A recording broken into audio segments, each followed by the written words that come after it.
नमस्कार, मैं अभिषेक कुमार आज आपको प्रशांत के प्रहार में आपको लिए चलता हूं। प्रशांत का प्रहार मुझे इसलिए चलाना पड़ रहा है कि प्रशांत ने 3 साल में बिहार के लोगों को बहुत सारी ज्ञान की बातें कही, जिससे वोट करके और जो है सो जो सुख सुविधा है, व्यवस्था है, उसको सुचारू रूप से चलवाया जा सके।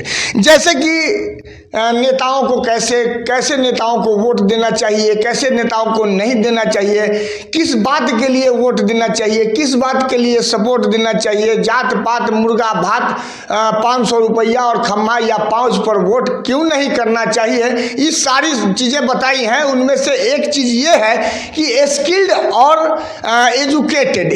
और एजुकेटेड में अंतर क्या है, स्किल्ड वाले क्या कर सकते हैं और एजुकेटेड लोग क्या क्या कर सकते हैं। इन चीज़ों पर जो है सो ध्यान दिया है और प्रकाश डाला है। लगेगा आपको कि किसी नहीं, बातों में कहीं न कहीं सच्चाई है, जायज़ है। और एजुकेटेड पर्सन जब बात करते हैं, जब वो बताते हैं, तो उनको बताने का शैली क्या होता है, ये आपको दिखेगा। चलिए वीडियो देखिए।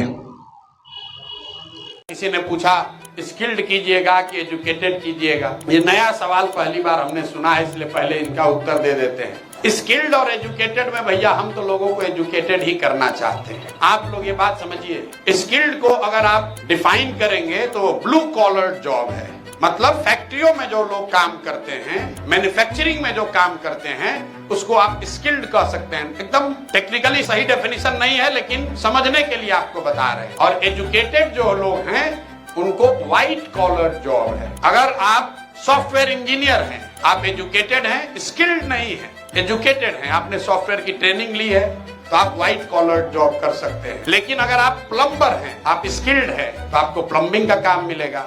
तो मैं ऐसा समझता हूं कि बिहार में अगर आपको सही मायनों में तरक्की देखनी है, आज हो, 10 वर्ष के बाद हो, 20 वर्ष के बाद हो, तो आपको अपने इतिहास को देखना है। बिहार कभी मैन्युफैक्चरिंग का हब नहीं रहा है। बिहार इस देश का सबसे गौरवशाली इतिहास वाला राज्य है, लेकिन वो गौरवशाली इतिहास तब था जब बिहार ज्ञान की भूमि थी। यहाँ बुद्ध को भी ज्ञान मिला, रामचंद्र जी को पढ़ने यहीं आना पड़ा, जैन धर्म की शुरुआत यहीं से हुई, चाणक्य, आर्यभट्ट, नालंदा, विक्रमशिला, ये सब आप सुनते हैं। जरा आप बताइए, कभी सीमेंट का फैक्ट्री बिहार में रहा है? कभी सीमेंट के फैक्ट्री के तौर पर आप नहीं जाने गए, कभी आप स्टील बनाने वाले राज्य के तौर पर नहीं जाने गए। तो हम लोग मैन्युफैक्चरिंग हब नहीं हो सकते हैं।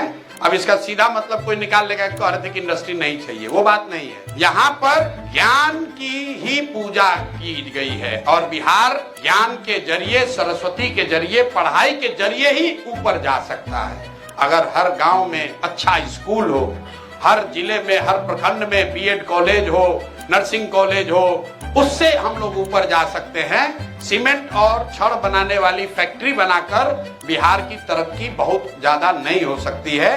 तो एक लाइन का आपका आंसर ये है कि स्किल्ड और एजुकेटेड में मेरा अपना विजन है कि मैं बिहार को एजुकेटेड देखना चाहता हूं और जो स्किल्ड है उसके हाथ में पैसा पूंजी देना चाहता हूं, ताकि वो मजदूर न बनकर सेल्फ एम्प्लॉयड हो, एंटरप्रेन्योर हो, बिजनेसमैन हो, बाहर जाके मुंबई में प्लम्बिंग न करे, बिहार में आकर काम करे।